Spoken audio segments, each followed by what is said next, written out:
we are joined by Hazel from the photography show and video show. Hi, Hazel. How you doing? I'm very well, thanks. Thank you. Just to note, we have now shortened the show name to the Photography and Video Show, just for future reference. On Ah, Good, I'm glad okay. about that. Yeah, that's cool. Whenever we spoke about it on the show, we'd always say, the photography show. In fact, to give it its proper name, it's the photography show and the video show, or whatever it was. But That's what we'd say. bit of That's a for much, now, lengthy one. yeah, that's much Yeah, better. yeah. Well, it's So, been a so while, the Hazel. photography and video. It's been a while, hasn't it, Hazel? it has. Yeah, Yes. So our last outing was 2022, September 22. So we've had an 18-month gap.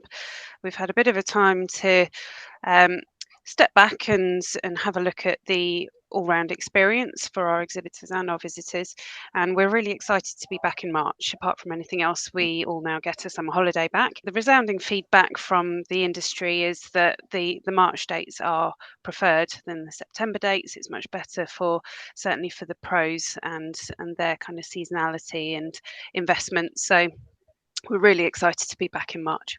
Yeah, because I remember the Yeah. show, traditionally being going back years ago, sort of that sort of February, March time, and it always made so much more sense. And suddenly when it went to that Mm. September, it certainly seemed to throw everybody out, Well, it was and due to Yeah. COVID, wasn't it? Was it because of COVID that it moved to September?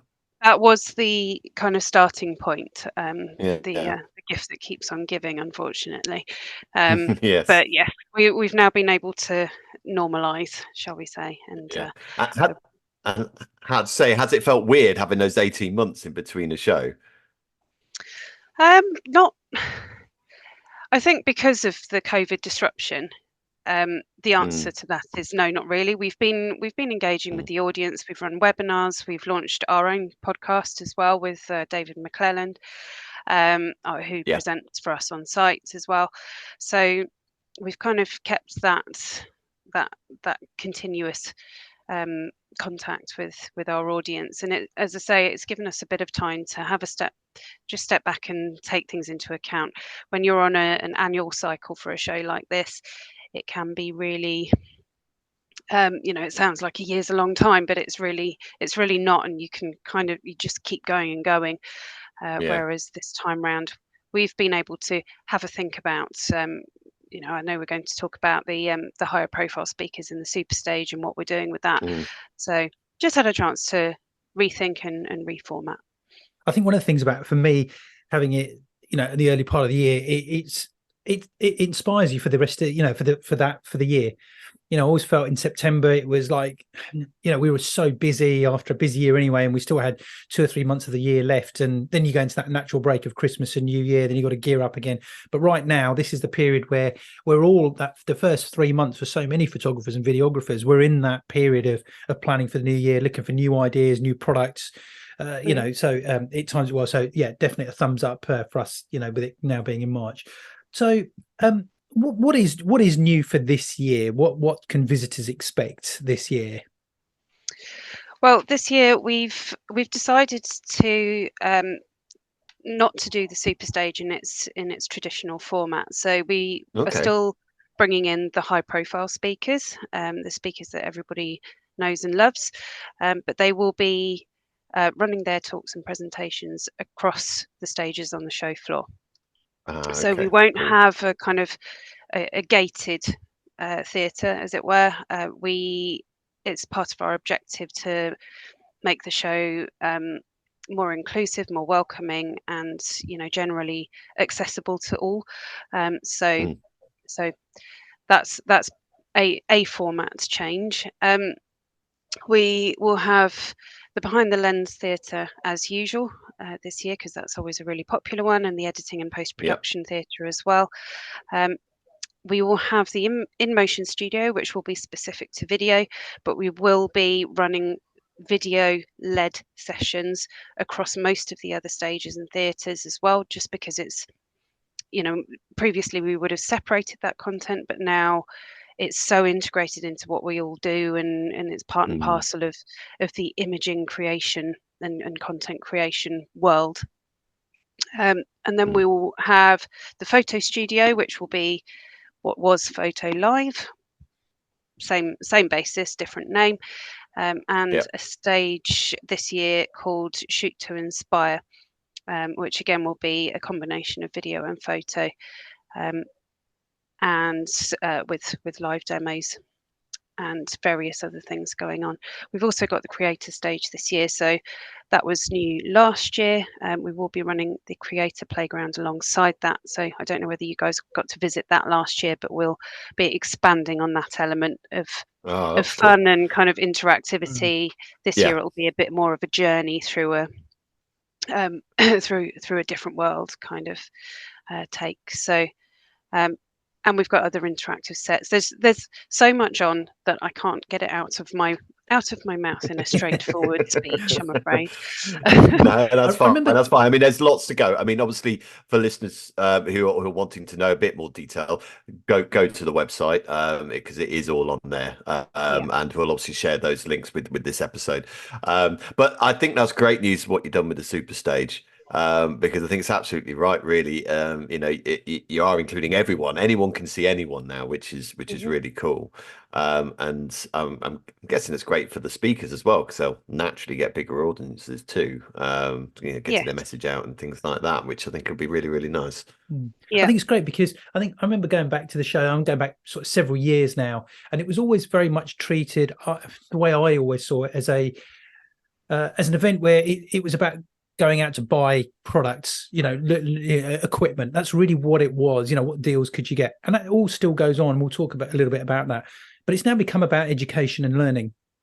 Even more so. And not just that, but it's become quite interactive with that. It's certainly moved with the times. And you talk about things like content creators, that whole social media aspect. That's very much part of the industry now, and it's all mentioned as part of the industry. So the show really, I think, keeps up with what's out there and what it's looking at in the future. But it's the learning aspect, I think, now more so than the equipment that sort of product sales that attracts people now, because people are wanting to soak up education now more than ever before, wanting to learn new and ideas. Inspiration as well. I mean, being inspired is so important. Yeah. So I know that when I was looking through the speaker list, it was, I think years ago, what I would normally do is, I'd be sort of thinking, right, okay, a Nikon going to be there, a Canon going to be there, what lenses, what deals are they going to be doing? I don't really think like that anymore. It's now I sort of think, what have they got? What talks have they got going on? What can I go and sort of, learn and introduce into my own work now? What's going to improve my, my business as a photographer and videographer? And I think that's hugely beneficial as well. And I think that's why it attracts so many people as well. Because it's for everyone, isn't it? It's for hobbyists, it's for professionals, it's for It is for everyone. And as I say, our objective has always been to be welcoming. We put special focus on our kind of demographic and how we're targeting different audiences. It's always been part of our kind of philosophy to include that education piece. We know that people really love to come and see the likes of Tommy Reynolds. We've always got our regulars coming back to speak every time, and we freshen up that speaker panel every year. So this year we can talk about it later, but we've got lots of speakers who haven't been with us before. We've got a couple coming from Australia, for example, as well, which does make our speaker lineup truly, it's global, and we're renowned for that. Visitors do still want the trade show aspects. They want to go and see that kit, and honestly, I think it's in these days of kind of not really knowing what information is right or incorrect or correct online with online advertising and the issues around that. I think face-to-face is becoming even more important for industries like the photography industry, because you can actually, you can go to Canon and say, can I try out your new kits? And the same for Nikon and Sony and Lumix. I think it's really important to get that face-to-face time with people. So yes, going back to your statement, Cam, the education piece is very much something that we want to push, and we know we have a very high quality program year after year, but the buying aspect is still very much there. I mean, the big boys I guess as well, If I sorry, just about to say, Cam, I mean, you don't get much of a chance to sort of try out equipment these days. I mean, I think Jessop's are sort of around, but they're mainly internet now, aren't they? London Camera Exchange are about, and of course you've got Wex, but it's not like every high street now has a camera shop, like it probably did 15, 20 years ago. No. And it is good to get your hands on, the new gear that's coming out. I mean, I know some of it. I think it was a few years ago. Canon had the latest sort of mirrorless camera out. It was the R3, I think it was, and you couldn't see that anywhere else, and it was just there. So having that kind of stuff, I think, is really important, especially now when the high street doesn't really offer that anymore.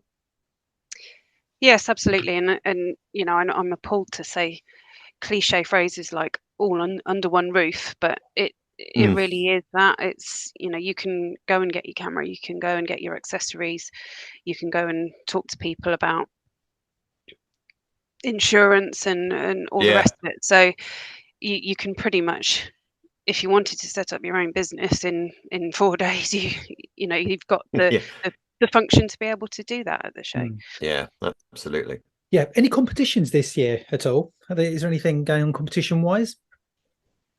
We have we've got our student challenge this year again. That'll be the second iteration. We're doing a From Dusk Till Dawn theme, which you guys might know the reference, understand the references to, but I'm not sure many students will, unless they're into their cult films.